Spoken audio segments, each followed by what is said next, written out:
Hi Gemini, how are you? It's me, LB. Welcome to the Untitled Tarot. As always, Gemmy, your readings are timeless. So when you get here is when you get here. And all 12 of the zodiac sign readings, they're all for you. So go by the titles, go by the timestamps, feel free to bop around outside of your big three. I'm gonna use the Mystical Dream Tarot for you guys. I used to use this deck a lot more. I haven't used it in a long time, but Patrick from Rio Karuk, you should go check out his channel if you haven't yet. He uses this deck all the time and it really got me kind of missing it. It got me missing it. So I have a few cards pulled out for you today, but I want to pull most of them out as we go along, as we do. However, I would like to pray as we do. So, Father God, thank you for bringing me and my Geminis in today. I ask that you give me wisdom, clarity, and discernment to deliver these messages accurately for Gemini's highest of love, light, alignment, and assignment. We praise you, we love you, we thank you always. We give you all the glory and the honor for these messages. To the utmost high, in Jesus' name we pray. Amen. Amen, Gemini. Hey, what happened to my cards? Like half of them flew out. Oh, I see what you're doing. All right, hold please. Hold for production. We got a little chunk that flew out. So, Gemini, it's interesting. When I tried to tap into your energy, you felt very quiet. You felt really, really quiet, almost like I had to go and find you. So I don't know if you are like in a hermit phase right now, you're just kind of like isolating, or you're just like not saying much. You're just sort of like the quiet kid at the party right now. Gemini, it's really interesting. The first card that I had fly out for you was the Six of Wands.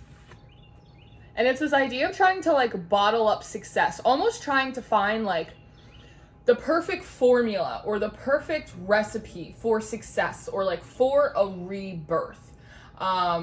Maybe you've been in like a prolonged lull or prolonged stagnation or prolonged death process. It's the idea of like you're a Gemini, right? So it's like you like to quantify things. You're kind of the analysis sort of sign. So it's really kind of wondering like, what is the perfect formula? There has to be one. There has to be like a certain chant, a certain ritual, combined with like the right alignment. It's like there has to be like that sweet spot, like the money spot, in order to like get what I want. It's trying to like quantify magic, right? So that's really interesting. So I almost see you trying like a lot of different things, almost like in the spirit of chaos magic. Like, let me just throw everything in a pot and see what it turns out to be. Okay, no, so throw that pot away. All right, so let's try this ritual. Let's try this prayer with this fast, with this combination of divination, with this alignment, with this like guided meditation. Let's just see, right? I don't know if you've found like the money ticket yet. Oh, that's why you played me that song. So they're playing me this song, Haven't Met You Yet by Michael Bublé, which is a song about like romance. So like maybe this is playing out for romance for you, but I think it's just the title. Like you haven't quite met yet, like the perfect formula, like the secret ingredient, right? Cinnamon, like in order to put into this like pot of spiritual chili that you have. It's like really kind of interesting. You might even be working with like a lot of the elementals, because I'm seeing like the roses, like I'm seeing the leaves, like I'm seeing these like little doodads down here, which I don't really know what they are, but they are coming through a little bit like runes today, right? Like maybe the answer is in the tarot, maybe the answer is in the runes, maybe I have to go outside naked and like connect with the earth spirit. Like, what is it? Like, what is it? It's like, it's interesting. It's like a lot of trial and error going on for you, which I suppose is keeping you busy. That's always good. No one likes a bored Gemini. But we have the Nine of Pentacles in reverse coming out next, right? Which talks about like not yet fully like feeling as though like you've received your wish fulfillment. And it's the idea of like even some of you may even be going in and like adjusting your plan, adjusting what your wish fulfillment is. I almost wonder if it's like borderline settling. Well, if I can't figure out for up here, like, well, maybe if I like shoot a little bit lower, maybe that's more obtainable. Like maybe if I set small goals instead of one big goal, it's like I see you really kind of like going through the ringer in your head. And when I pulled this card, it felt a little bit like a game that you would play at like the boardwalk or like at a fair or a carnival, when it's like you throw like the ball and you try and like get the ring like around the hoop or around the, does that make sense to you? I don't think I'm explaining that right. It's early. But it's that kind of thing, and the balls just kind of like pop back out. It's a little bit like that. It's like trying to like take shots in the dark, try anything, and then it's like it just pops back out, and it's like you don't win like the stuffed animal that it's like you're really looking for, like the big blow up giraffe. And it's followed up by the tower. And this made me laugh, and it also kind of annoyed me a little bit because, again, looking for this perfect formula, you're like taking these shots, right? Like these little full moments, the balls pop right back out, and then it comes out of the mouth of this tower card, like so irritating, right? I almost see the skeleton like laughing, like a little bit like a fun house. And it's almost the idea of having mini tower moments. I don't know if you're having this big breakdown tower moment, everything's gone to like pieces. I don't think you're having that. I think it's like just these mini tower moments internally that it feels like the universe is fucking with you, and like they're taking like a good little bit of glee in it as well, because like the skeleton, he looks like he's laughing. It's just like, oh, it's like so, like it's it's kind of funny, but like it annoys me. Like when I see it, I'm just like, oh, like can't you just cut Gemini like a little bit of slack, like just a little bit, because then you have Mott coming out in reverse, and this is typically like a justice card. You know, a Mott is you put your heart on one side of the scale, and then you put a feather on the other, and then you see, right, if your heart is as light or lighter than the feather, then you get to kind of cross over into like the ancestral realm, right, into heaven, into whatever.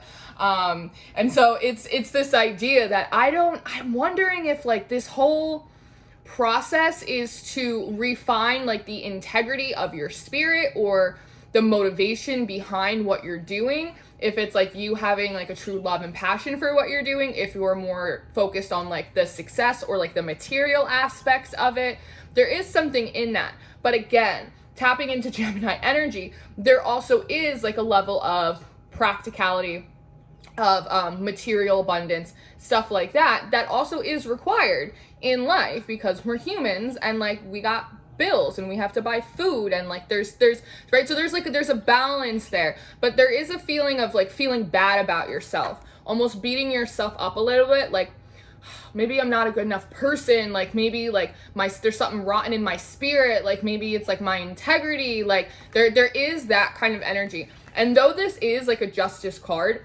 in terms of the numerology, it comes out as 8, which is typically the strength card, which makes me feel like you might be getting a little bit frustrated, losing a little bit of steam, just like wanting to almost just completely like throw away the entire project a bit, losing a little bit of confidence in kind of the divine orchestration of events as well. 8s for me also talk a lot about karma, wondering if like somehow after everything you've been through, Gemini, you're still working through or paying off some kind of karmic debt. That's really interesting to me. They're also saying something about prepaying karma. It's the idea of like putting like a down payment, like perhaps, so weird. Why do you act like that? I get it, Gemini. It's the idea of like doing a lot of extra work, going through a lot of extra frustration, a lot more trial and errors before the thing gets started, so that way when it does get started, you're smoother sailing. You don't have as many hiccups. You're not running into accidental karma that then you have to pay off mid-cycle. I don't know if that makes sense, because it barely makes sense to me. So I had this little chunk fall out. So shall we look at the chunk? I think we shall. You got a lot of Arcana cards. 1, 2, 3, 4, 5, 6. You have 6 major Arcana cards out of 9? I'm like, why you do this? Why you gotta be so rude? Can you hold for production for a second? I need a little bit of caffeine for this. So, you have the Fool card coming out. You have the Innocent. And this is something that you might have been like racking your brain over, especially if it's connected to some kind of karma, going, no, like I know I did some things, like I know I wasn't perfect, like I know I definitely reaped some consequences of my actions, like I definitely reaped some kind of karma, but this just seems like the word superfluous is coming through. Sure, have at it. But it just seems like a little bit unnecessary. And it's the idea of wanting to be able to actually catch flight. Do you know what they're showing me? It's like with these little Fool moments, it's the idea when you have this Fool moment, you think you're gonna like hop off the cliff, and you're gonna have that moment where it's like kind of you drop down, but then you kind of rise up. Like, on the wings of an eagle. But it's the idea of like, you go to take these full moments, Gemini, and then it's after you leap off the edge of the cliff, you just like end up on like another little cliff. And then you're like, okay, so trial and error, so then I'm gonna leap again. It's like almost like leaping down stairs. It's like you think you're gonna have like a little bit of a free fall, so you brace yourself for it and then expect this like big ascension moment, but then you just end up on another cliff. So it's like a boop, a boop, a boop. Again, it's like almost like comical. It's almost coming through like a little bit cartoonish. And I literally hear some of you guys saying in my head, it's like, what is this, a fucking joke? Like, it's a little bit of that energy, and feeling a little bit frustrated. And I think there also is a bit of like a remembrance, because the Six of Wands is coming through a little bit like the Six of Cups. It's coming through a little bit nostalgic, like when you originally started on this path, or when you originally had this dream or this idea, right, that set you off on this course for a long time, and how this snake was kind of like free flowing, and you jumped off and you actually kind of descended and then ascended upward, and wondering like, what exactly was I doing during that time when I started this journey, this project, this plan, this path? What alignment was I in? What attitude was I in? Like, what spirit was I in? Like, what was the special sauce that like started me on this? How can I duplicate? How can I replicate that? And then you have the Serpentia Soul. You have the World card, right? In order to get to completion. And it feels a little bit like you're stuck. Like you're kind of stuck in between dimensions. Like you're stuck in between the beginning and the end. Which is where I suppose we spend most of our time. But it's the idea of, you know that endings only precede beginnings. So it's the idea of, I want to have a new beginning, but I can't do it until I finish this karmic cycle. I ended the old karmic cycle by sitting in this full energy, and now I'm trying to replicate it, but I keep just leaping and then hopping on other little mini cliffs. So again, is it my alignment? Do I have too much baggage? Is it the idea? Is it the integrity? Is it my motivation? Like, what is it? What is it? Like, what's the problem?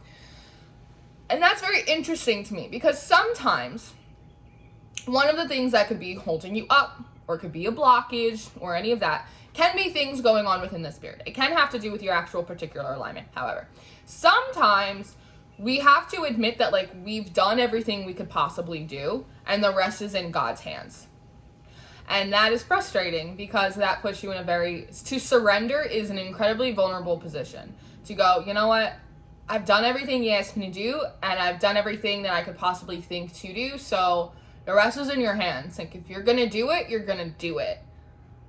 So, cool. Like, and again, there's almost something like a little bit disempowering about that, because we like to be very self-actualized as people. We like to be able to take things into our own hands and be the masters of our destiny.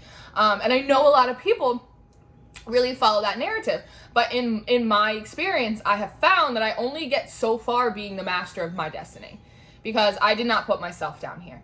I did not give myself this mission. I did not manifest myself into physical form. Like, this was just stuff that was like, they were like, Lauren, you're gonna go down there and you're gonna do some stuff. You're gonna have some things, you're gonna have some experiences. So in those moments, I realized, well, maybe I'm the master of my day, but like, you're really the master of my destiny, because if I could do it myself, it'd already be done. Shannon Yvette always says that. And so I think you might be having that moment, right? Where you're like, I've done everything that I could possibly do. I've tried every recipe I've had in my book. I even tried adding in some strange ingredients. It's kind of up to you now, because then you fall into this Lord of Pentacles. And I think that this is really what you want, is stability, right? And I love it that it's almost like this genie in a bottle. Like, this is an ascension moment. This is like, there's something very mystical. There's something very shaman-like. Like, there's something very transcendent, like, about this card. Like, being able to transcend above, because it's the water right here, transcend above the subconscious. Transcend above the metaphysical. It's almost a sense of, to break it down, having things be less theoretical and more applicable, which is an idea that has been coming through, at least in my readings, for probably at least a month now, is the idea of things not just being theoretical, but actually applicable, being tangible. You can touch them, you can experience them. It's not just an idea, it's a thing that actually exists in your life, right? Which again, is part of the frustration of this little tower moment that you throw these balls in and like you feel really confident. And Geminis, you know, Geminis are people that generally feel really confident, right? It's like there's not a problem you can't fix. Like you're the smartest one in the room. Like, and so there is like a humbling here, and that might be like part of the lesson potentially put today, Junior. It could be like humility, submission to divine order and divine timing, to, you know, get out on the field and like eat a little bit of dirt, you know? And so like every time this happens, this is like the universe kind of cackling at you like a little bit, which is incredibly frustrating, but like really driving it home for you that while we do live under like an open heaven and we do, yes I do, serve like a very good, kind, and generous God, that we're not in charge of everything, right? I always say that it's not my job to climb up in the sky and turn the lights on for the stars like the Motel 6, right? That's stuff that just happens for me. I don't get up early and turn the sun on for everyone. Like there are things, and so there is something about the respect for kind of the divine hierarchy as well.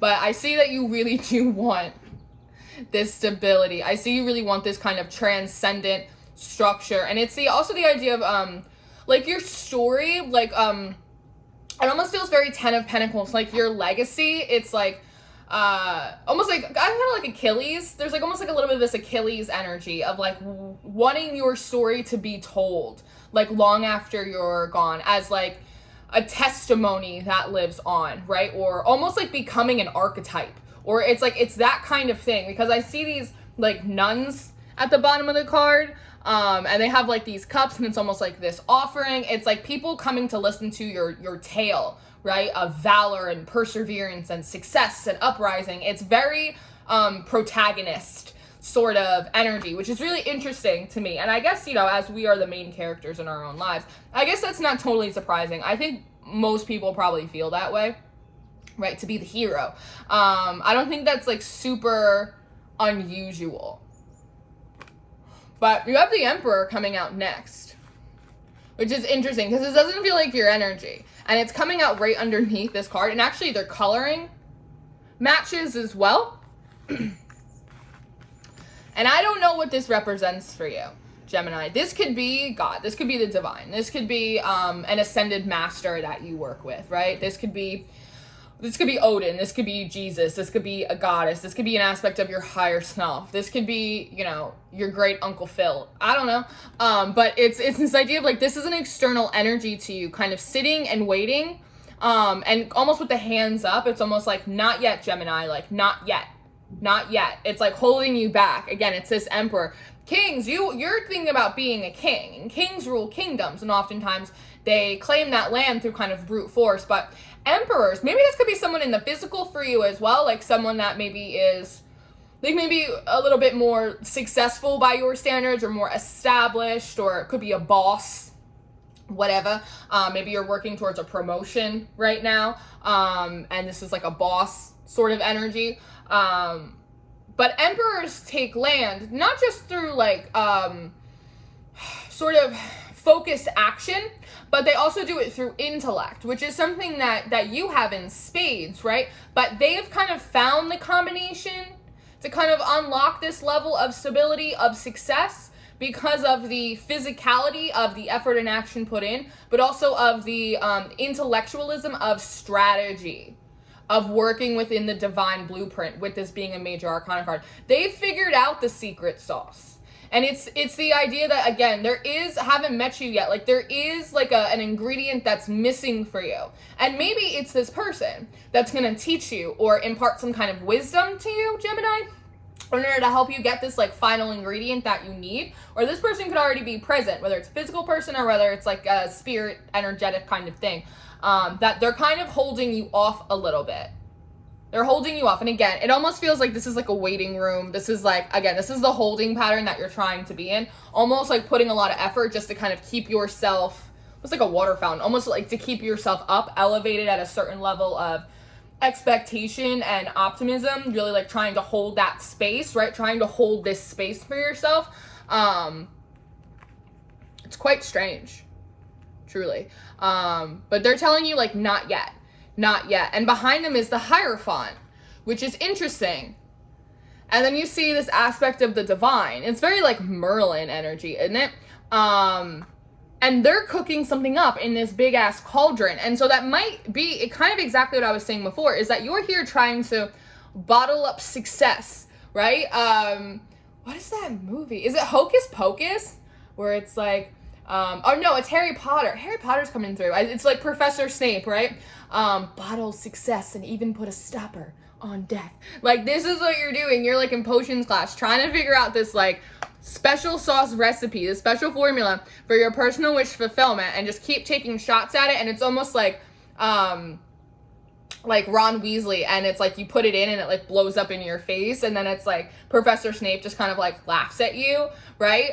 It's interesting that that's how they're giving it to me, because again, it's very like main character, archetypal, like it is very much. But the whole point of it is that they're trying to tell you is that the divine is cooking it up.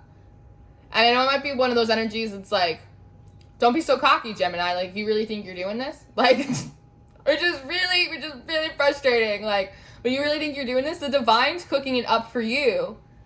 The divine's cooking it up for you. And that may be part of it as well, is the aspect of co-creation, is feeling like you have to do so much of it on your own, that you have to figure out the secret sauce. You have to figure out like the perfect formula, when all you have to do, because there's a man on this hill behind the Hierophant, right? Where it's almost like you just have to like chill out.